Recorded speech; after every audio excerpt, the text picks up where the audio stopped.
अब चलिए इस 7वां प्रश्न को हल करते हैं। देखिए क्या दिया है, यदि एक चक्रीय चतुर्भुज के विकर्ण वृत्त के व्यास हो तो सिद्ध कीजिए कि वह एक आयत होगा। ठीक है, हमें क्या बोला गया है कि एक चक्रीय चतुर्भुज है जिसका विकर्ण क्या होंगे, वृत्त के व्यास होंगे।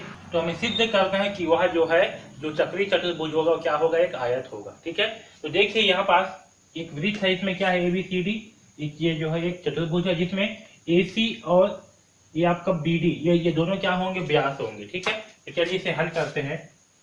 तो देखिए यहाँ पास हम मान के चलते हैं कि जो ABCD है ये क्या है, एक चक्रीय चतुर्भुज है। ABCD एक चक्रीय चतुर्भुज है। ओके, और इसके व्यास क्या है, इसके व्यास जो है ये AC और ये BD जो है क्या है, इसके व्यास है। ओके, इतना सबको समझ में आया। अब देखिए हमने जो है एक प्रमेय पढ़ा है,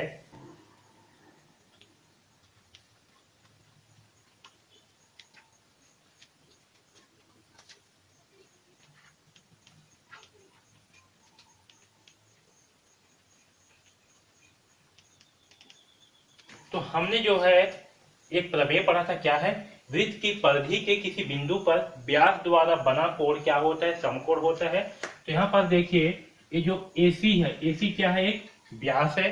ठीक है, और इस व्यास के द्वारा एक परिधि बिंदु D पर एक कोण बनाया जा रहा है। इस कोण का मान क्या होगा, 90 अंश होगा। यानी कि कोण D बराबर क्या होगा, कोण D बराबर होगा 90 अंश। ठीक है, और साथ में हमने क्या पढ़ा है कि चक्रीय चतुर्भुज का जो सम्मुख कोण होते हैं उनका योग क्या होता है, 180 अंश होता है। ओके, हमने क्या पढ़ा है,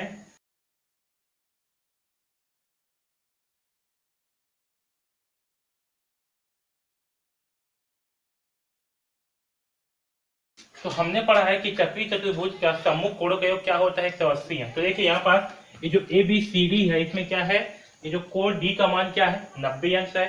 तो कोण B का मान भी क्या होगा, तो देखिए यहाँ पास कोण D चक्रीय चतुर्भुज ABCD में, ठीक है, तो ABCD में क्या होगा, कोण D प्लस कोण B इन दोनों का योग क्या होगा, 180 अंश।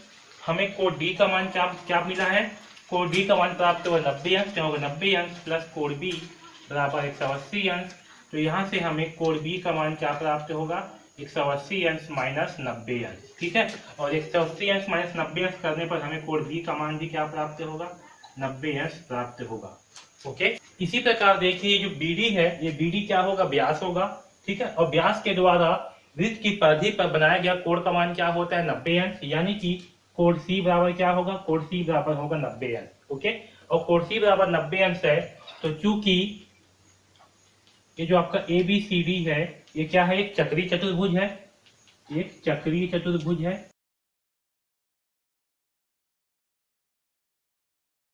और चक्रीय चतुर्भुज के सम्मुख कोणों का योग क्या होता है, 180 अंश होता है। ठीक है, नहीं से मैं नहीं लिख रहा हूँ, लेकिन यहाँ पास लिखा हुआ हूँ। ठीक है, तो इसमें कोण C और कोण A का मान क्या होगा, तो कोण C प्लस कोण A ये दोनों क्या है, सम्मुख कोण है, इन दोनों का योग होगा 180 अंश।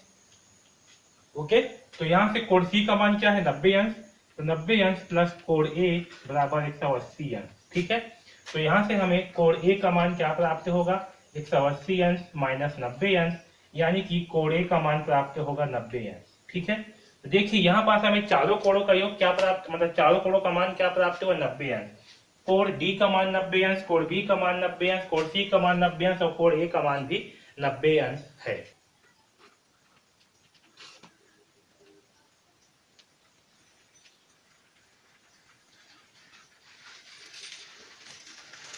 तो देखिए इसमें क्या हो रहा है, हमें चारों कोण जो है वो समकोण प्राप्त हो रहे हैं। ओके, तो इस प्रकार ABCD में सभी कोण 90 अंश का है, वाइस के दोनों विकर्ण क्या है, व्यास है। ठीक है, अतः बराबर होंगे, दोनों विकर्ण क्या है, व्यास है, मतलब क्या है, दोनों विकर्ण जो है बराबर होंगे। और दोनों विकर्ण क्या कर रहे हैं, समकोण पर प्रतिच्छेद नहीं कर रहे हैं, यानी कि यहाँ पर जब काट रहे हैं तो दोनों जो है 90 अंश का कोण नहीं बना रहे हैं।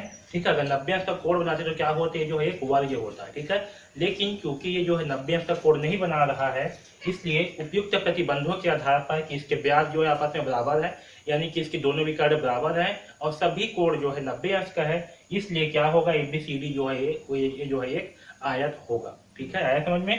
तो इस प्रकार से हम इस प्रश्न क्रमांक 7 को हल करेंगे। ओके।